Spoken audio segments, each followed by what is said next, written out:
હે everyone, welcome to સ્વીહુસ kitchen. આજે આપણે બનાવીશું મંચાઉ સૂપ. તમને મારી રેસીપી સારી લાગે તો લાઈક, કમેન્ટ અને શેર કરજો. ચેનલમાં નવા હોય તો જલ્દી સબસ્ક્રાઈબ કરજો. અને આપણે અહીંયા રેસીપી હવે સ્ટાર્ટ કરીશું. તેની માટે મેં અહીંયા એક પેનમાં ગરમ તેલ કરવા રાખી દીધું હતું. તેમાં આદુ લસણની પેસ્ટ એડ કરું છું અને ત્યારબાદ હું અહીંયા ડુંગળી એડ કરીશ.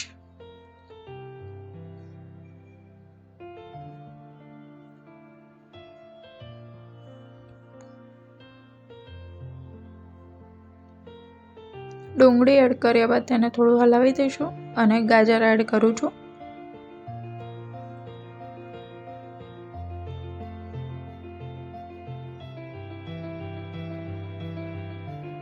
શિમલા મિર્ચ એડ કરીશું.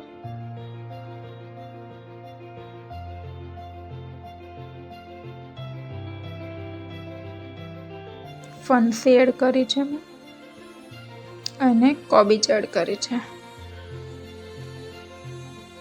મસ્ત મજાનું હલાવી લઈશું.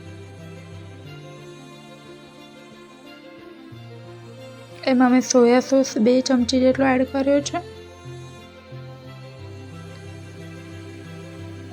અને વિનેગર 1.5 ચમચી એડ કર્યો છે અને 1 ચમચી રેડ ચીલી સોસ એડ કર્યો છે.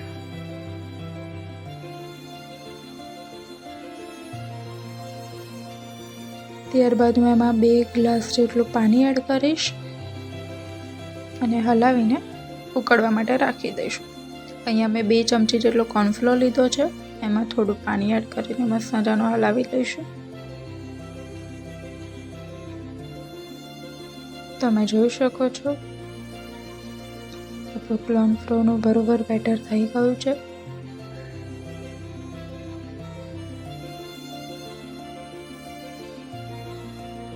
હવે અહીંયા ઉકળી આવી ગયું હતું સૂપમાં, તેમાં હવે આપણે કોર્નફ્લોર એડ કરીશું.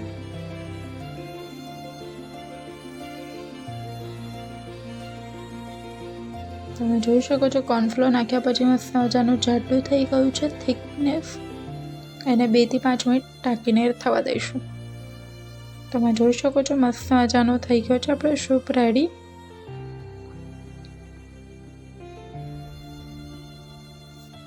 મેં એમાં થોડું 1/2 ચમચી જેટલું મેં મીઠું એડ કર્યું છે. અહીંયા મેં નૂડલ્સ બાફવા માટે રાખી દીધા હતા. તેમાં મેં 2 થી 3 ચમચી જેટલો કોર્નફ્લોર એડ કર્યો છે અને એને મસ્ત મજાનું હલાવી દઈશું. અહીંયા મેં ગરમ કરવા તેલ રાખી દીધું હતું.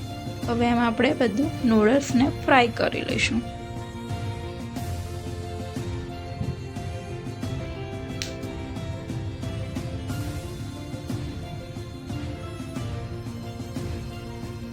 મીડિયમ ગેસ ઉપર ફ્રાય કરું છું કે તેનાથી બળી બી ના જાય.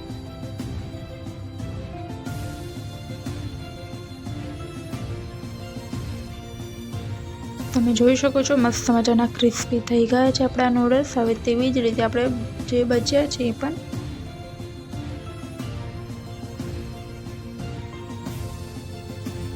તમને મારી રેસીપી સારી લાગે તો લાઈક, કમેન્ટ અને શેર કરજો. ચેનલમાં નવા હોય તો જલ્દી સબસ્ક્રાઈબ કરજો. મળે એક નવી રેસીપી સાથે. ત્યાં સુધી બાય બાય.